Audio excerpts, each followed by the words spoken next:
ఏ తల్లి తండ్రి వారి యొక్క బ్రతుకు దినాలన్నిటిలో నిరంతరం నేర్చుకునేవారిగా ఉంటే పిల్లలకి బోధించి నేర్పించేవారిగా ఉంటారు. తల్లిదండ్రులమైనటువంటి లేక తండ్రినైనటువంటి నేను ఇంకో 100 సంవత్సరాలు బ్రతుకుతాను అనేటువంటి ఆలోచనతో బ్రతికేటువంటి విధంగా ఫాదర్హుడ్ ఉండకూడదు.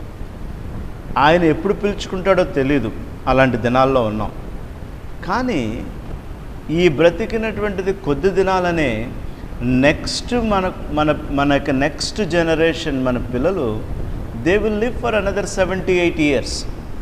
మనము ఇప్పుడున్న మన వయసుకి 40-50 వయసు కలిగి ఉంటే ఇంకో 10-15 సంవత్సరాల జీవితం ఉందన్నట్టుగా ఇంకొక 70 సంవత్సరాల జనరేషన్ని ప్రిపేర్ చేసేటువంటి ఆలోచన కలిగి ఉండాలి. మనము ఒక జనరేషన్ క్రియేట్ చేయడానికి తపన పడాలి తప్ప మనం ఏదో చాలా కాలం బ్రతుకుతామని మనం బిజీ లైఫ్ని లీడ్ చేయడం అనేటువంటిది మంచిది కాదని. Every dad should love God. దేవుణ్ణి ప్రేమించే తండ్రి కనపడితే దేవుణ్ణి నేను ప్రేమిస్తాను అనేటువంటిది పిల్లలకి మై డాడ్ లవ్స్ గాడ్ అనేటువంటి సత్యం వాళ్ళ హృదయాల్లో పడితే తప్పకుండా నెక్స్ట్ 70 years నెక్స్ట్ వాళ్ళు దేవుడు ఇచ్చేటువంటి ఆయుష్ ప్రకారం వాళ్ళ పిల్లలకి దేవుణ్ణి ప్రేమించే తండ్రులుగా, దేవుణ్ణి ప్రేమించే తల్లులుగా వారిని మార్చే బాధ్యత ఫాదర్హుడ్ది. దేవుణ్ణి ప్రేమించే వాళ్ళ నేను ఆయన అంగీకరిస్తానని, నాకు ఆయన పైన విశ్వాసం ఉందని మాటలు చెప్పడం కాదు. నా తండ్రి డెఫినెట్గా నా దేవుణ్ణి ప్రేమిస్తాడు అనేటువంటి ఇంప్రెషన్ వాళ్ళ హృదయాల్లో కలగాలి.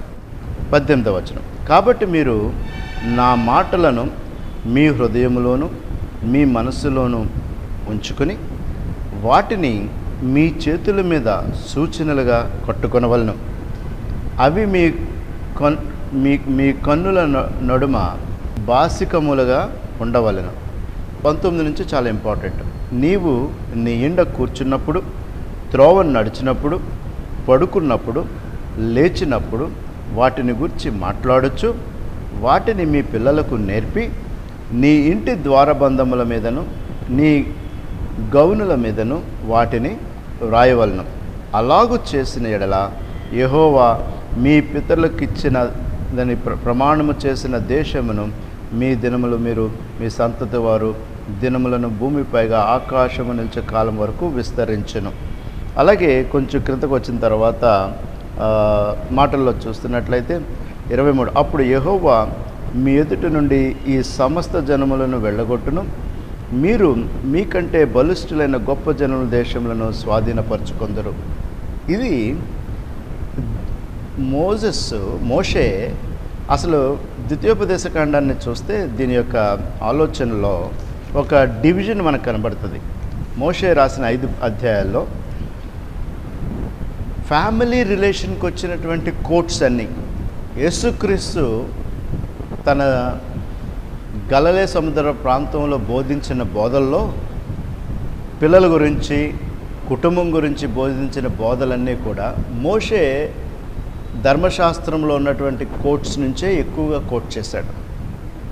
ఆ కోట్ చేసిన యేసు మాటలు కోట్ చేసిన దాంట్లో యోహాను సువార్త 1వ అధ్యాయంలోను, యోహాను సువార్త 6వ అధ్యాయము 14వ వచనంలోను, మత్తయి సువార్త 22వ అధ్యాయము 35 నుంచి 40వ వచనం వరకు, మార్కు సువార్త 12వ అధ్యాయము 20 నుంచి 34 వరకు, లూకా సువార్త 10వ అధ్యాయము 25 నుంచి 25 వరకు యేసు మాట్లాడిన ఈ మాటలన్నీ కూడా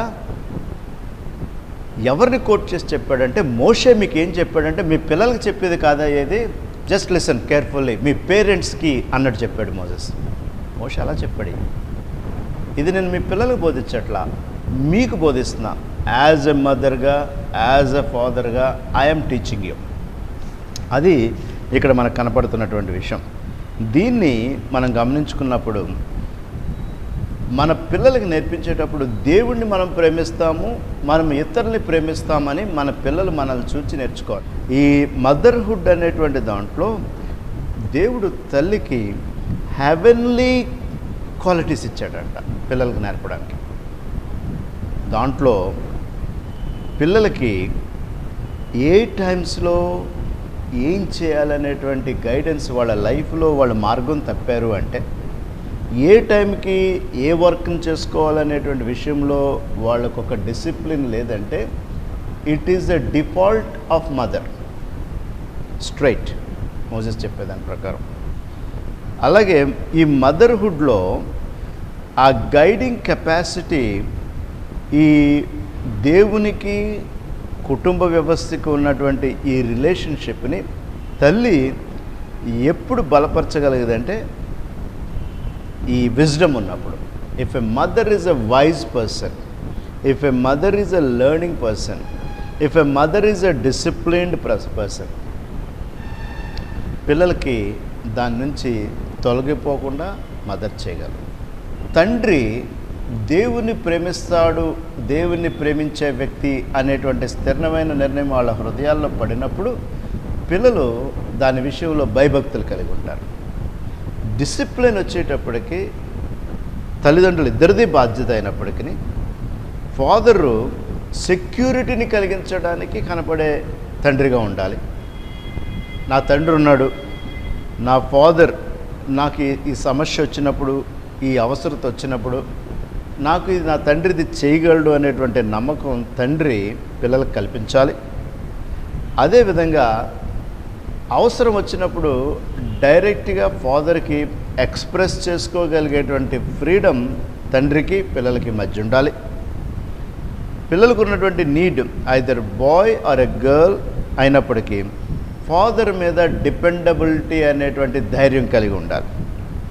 డిపెండబిలిటీ ఫాదర్ మీద, దేవుణ్ణి ప్రేమించేవాడుగా, భయభక్తులు కలిగేవాడుగా, నీడ్స్ని మీట్ అయ్యేవాడుగా, ఎక్స్ప్రెస్ చేయగలిగేటువంటి పిల్లలకి ఆ డైరెక్షన్లో నడిపించేటువంటి పిల్లల్ని కానీ తండ్రి అలా కనపడితే రానున్న రోజుల్లో పిల్లలు ప్రపంచంలో వాళ్ళు ఎక్కడున్నా కూడా స్ట్రాంగ్ పిల్లర్స్గా ఉండగలరు. కాబట్టి దాన్ని గైడ్ చేయవలసింది తండ్రి.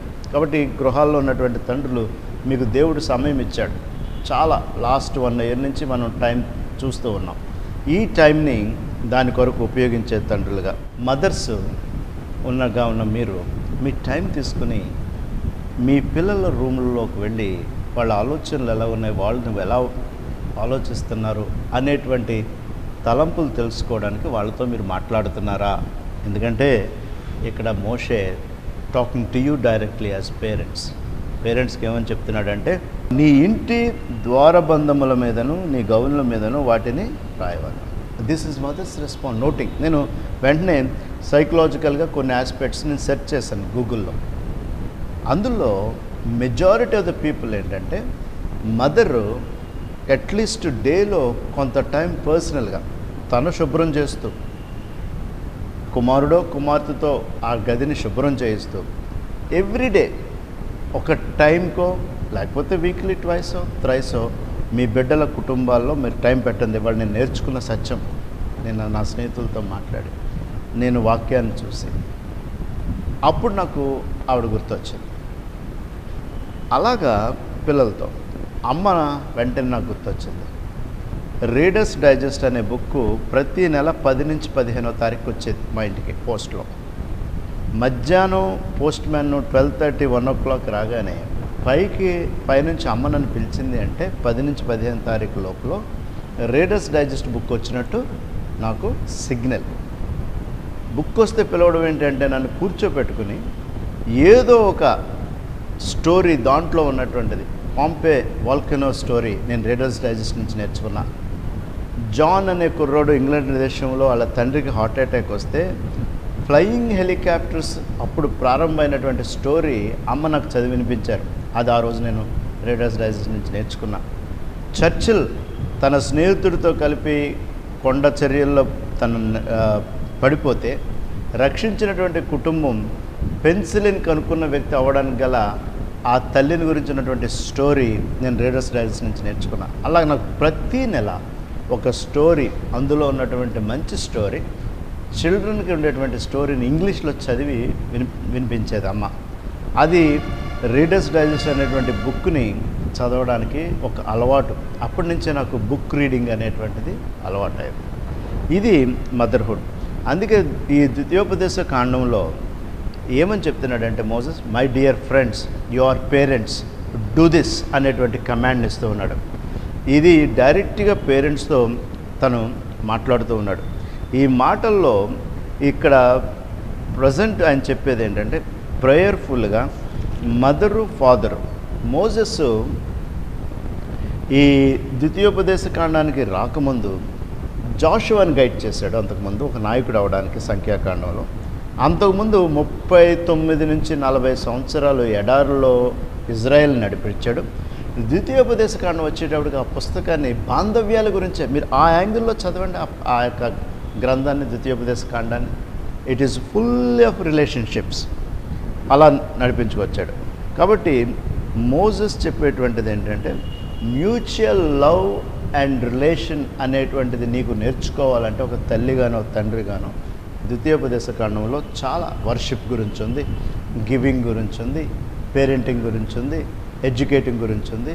కాబట్టి మదర్ కానీ ఫాదర్ కానీ ఒక రెస్పాన్సిబుల్ తీసుకుని పిల్లలతో కలిసి కూర్చుని కాఫీ టైం, పిల్లలతో కలిసి తినే డిన్నర్ టైం, వాళ్ళ రూమ్స్లోకి వెళ్ళి వాళ్ళ రూమ్ని క్లీన్ చేసుకునే టైము, ఇది ఈ గైడెన్స్ మనకి మోషే నుంచి కనపడుతుంది. God bless you. Thank you.